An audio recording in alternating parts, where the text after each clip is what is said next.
Welcome to the YouTube channel Writer Sandhanam Speaks. Today I am going to talk about Buddha in part 2. Part 1 was recorded some 10 days back. There is an unusual gap between the part 1 and part 2 because I had to refurbish my memory about Buddha's teaching after going through some wondersome books. I also faced a dilemma like Buddha faced when he got enlightenment. After getting enlightenment, he didn't go out and preach immediately. He was hesitant whether people will be able to understand what all he had seen and what all he had experienced. But Sampati Brahma appeared before him and requested him, "Oh Lord, people are waiting to receive the wisdom from you.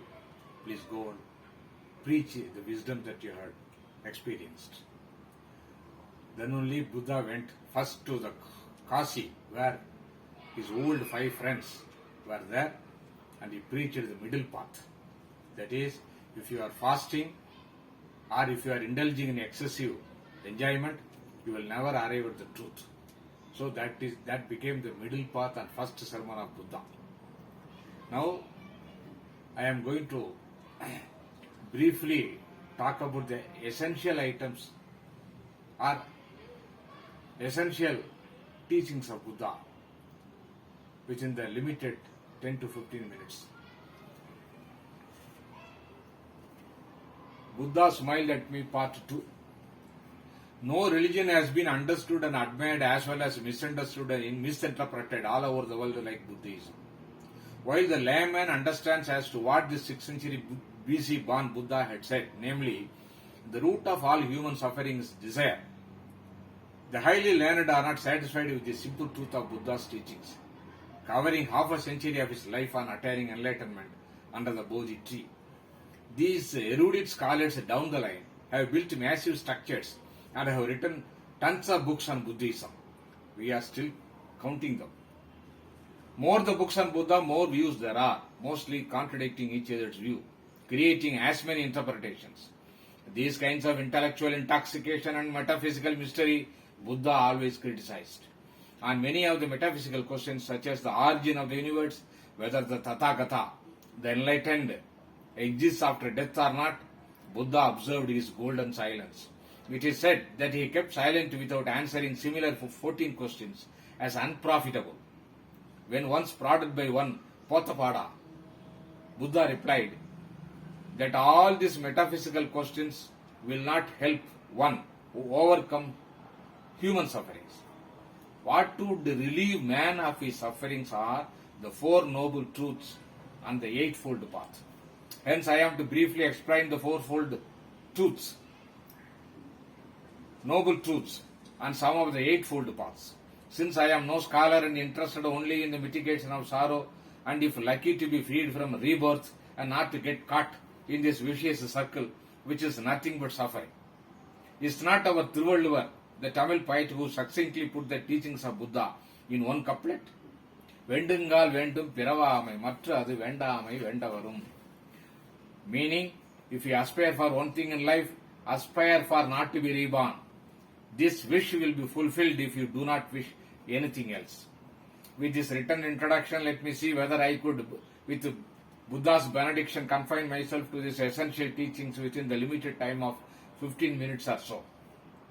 The 4 noble truths which Buddha discovered under the Bodhi tree are: 1. The first noble truth is existence of sorrow. The second noble truth is cause of sorrow. The third noble truth is cessation of sorrow. The 4th noble truth is the 8-fold path that leads to the cessation of sorrow. What is the 8-fold path? Right understanding, right thought, right speech, right action, right livelihood, right effort, right mindfulness, and right concentration. With limited time, I can only touch upon about 1 or 2 points in this essential teaching. The first noble truth, that existence of sorrow is named dukkha. That is, life is dukkha. Some may differ and say that life is not dukkha. There is joy too. True, there is not just pain but pleasure too. But what Buddha meant by stating that life is dukkha was the impermanence of life. Man amidst joy finds disease and death around him all the time. besides undergoing personal sorrow himself. Look at the present day coronavirus running amok, causing anxiety, disease, and death, resulting in our near and dear departing from us. Also, look at the recent suicide bombing in Afghanistan.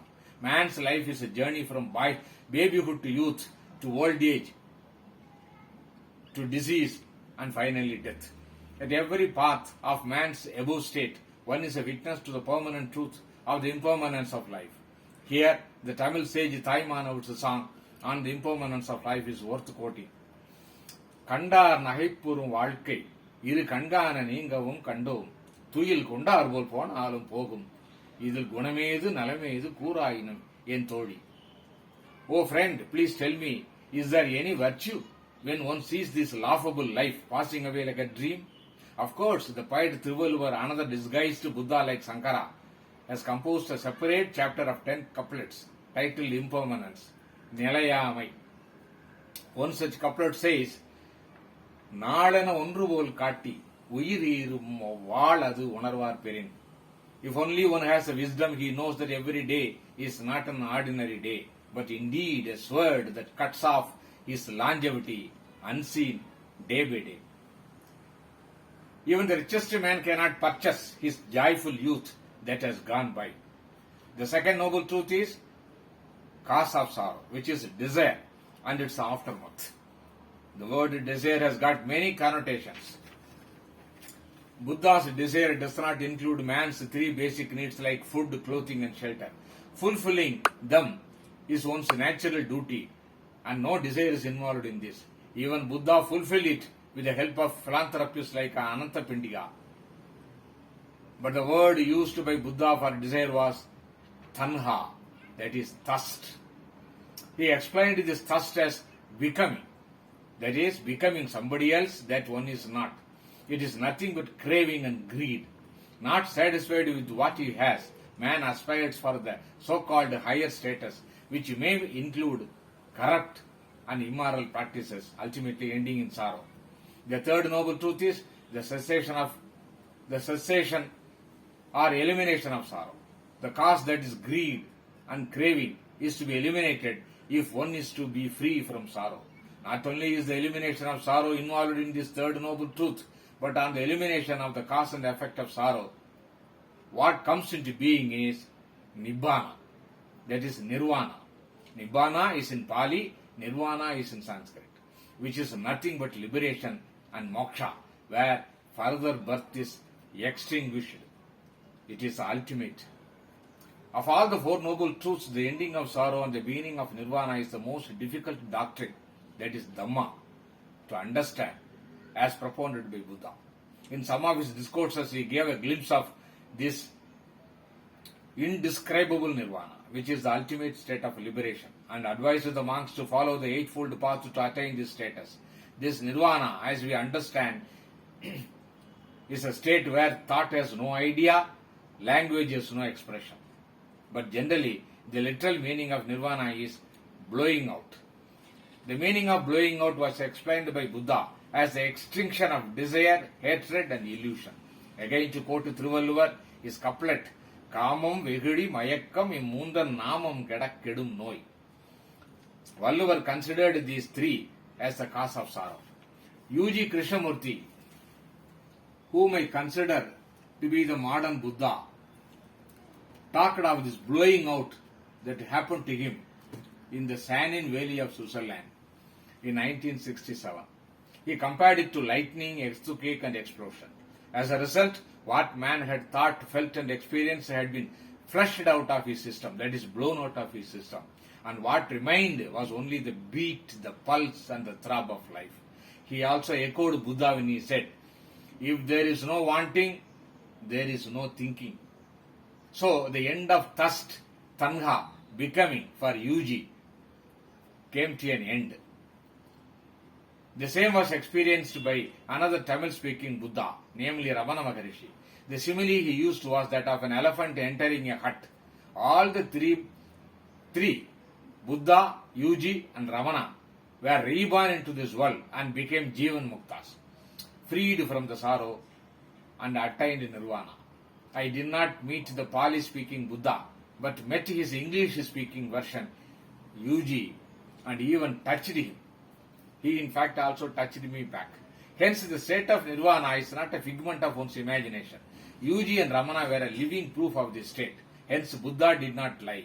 He further said, if there is no state of nirvana, there is no escape or consolation for man.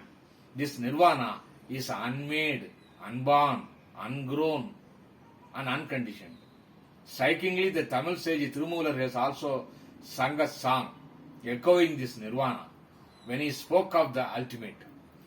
பூரணியாதது புறம்பொன்று இலாமையின் பேரணியாதது பேச்சொன்று இலாமையின் ஓரணியாதது ஒன்றும் இலாமையின் காரணமின்றியே காட்டும் தகைமைத்தே.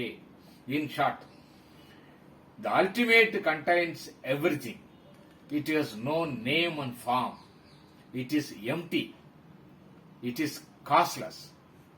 UG said it in one word, acausal. Coming to the fourth noble truth of the eighth noble path, as mentioned, I could only touch upon one path, that is the right view. One wanderer, namely Kakayana, asked Buddha, "O Lord, you speak of the right view, right view. May I know what is this right view?" The reply given by Buddha to Kakana is now viewed as one of the cornerstones of Buddha's teachings. It is called Pratyatya Samutpada, that is the dependent origination. It tells about the impermanence, the intransience of life. Not only that, it talks of that which constitutes the component of phenomenal life, whether the world exists or not, what is the much talked about emptiness, and what the middle path is, and so on. First, Buddha explains, "O Kakayana, some people say that the world exists, some say it does not. Without approaching the either extremes, I am going to teach you the middle path." Then he starts with ignorance, attachments, etc., and ends with disease and death, enumerating 12 causes for man's sorrow. What he means is this: the phenomenal world exists for an attached, ignorant man, but at the same time, it is empty for a liberated wise man. So he says, the world both exists and exists not. This teaching of Buddha, that is existence or non-existence of the world, has been discovered by the Tamil Siddha poet Sivavakyar in his wonderful poem. இல்லை இல்லை இல்லை என்று இயம்புகின்ற ஏழைகள் இல்லை என்று நின்ற ஒன்றை அல்ல எண்ணல் ஆகுமோ, இல்லை அல்ல ஒன்றும் அல்ல ரெண்டும் ஒன்றி நின்றதன் எல்லை கண்டு கொண்டோ பேர் இனி பிறப்பதில்லையே. Loosely translated, it says, "Oh fools, you say that there is not world. Please see with your own eyes the existence of the world. So how could you say so? Do not say that the world does not exist, but at the same time, it is empty too." When the wise see the existence and the emptiness of the world simultaneously, he eliminates his rebirth. Again, this was echoed by Thiruvalluvar's song, which is nothing but dependent origination and its suffering and release. சார்பு உணர்ந்து சார்புகட ஒழுகின் மற்ற அது சார்தரா சார்தரும் நோய். Buddha talked on so many subjects in his lifetime of 50 years, but only that which was necessary for man and his redemption. He famously said, clutching some leaves from a tree, namely Simsapa, "You monks, see, whatever was essential to you, I have revealed, like the leaves in my hand, and there is so much answered by me, like the leaves in the tree. The same could be said of my talk too. Only his essential teachings have been revealed by me. Much is to be said about his other teachings, but due to the limitations of time, we will have to conclude with these last words of Buddha, which is also one can find in the Gospel of Buddha by Paul Carus, which I have translated. In the last words of Buddha, "O brethren, decay is inherent, but the truth will remain forever. Work out your own salvation with diligence," thus confirming that there is no power outside of man. Though these words were the last words of Buddha, containing the essence of the Gospel of Buddha, my talk is not the last word on Buddha, as the enlightened Buddha continues to smile at me. Thank you very much.